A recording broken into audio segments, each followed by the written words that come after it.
Yeah, Brad, I recently had a revelation about these plastic bags. It was a few years ago. And eventually I just learned I'm just going to reuse them over and over in my house. Or I think other like grocery stores will take them back. Like just take them back. You can recycle them at the grocery store if you're going to use them. That's the best place to go. Don't stick them in the recycling bin. There's a lot of things. I mean, people just throw everything in there. Greasy pizza boxes. Yeah, it makes it harder for the recycling people to kind of go through that. End up again throwing in the trash, so you kind of defeat the purpose.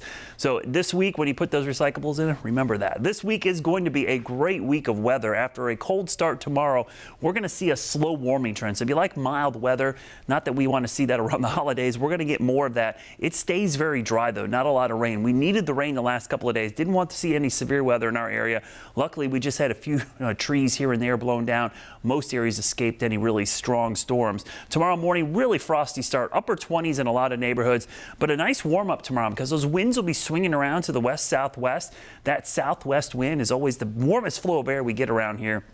And that should allow for temperatures to warm up nicely into the 60s and eventually the 70s by the end of the week. And for the most part, skies are going to stay clear. Now, the cold air is certainly in place, but you see the warm up taking place in the middle of the country. Watch this by Tuesday afternoon and especially Wednesday. Huge warm up here in the central part of the country.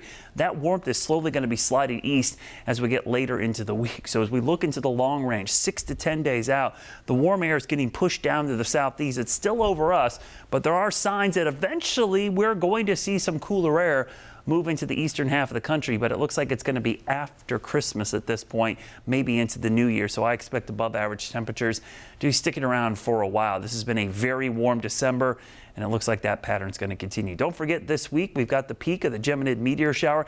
That's coming up Monday night into Tuesday morning. This is by far the best meteor shower of the year. You'll hear about meteor showers all the time on social media.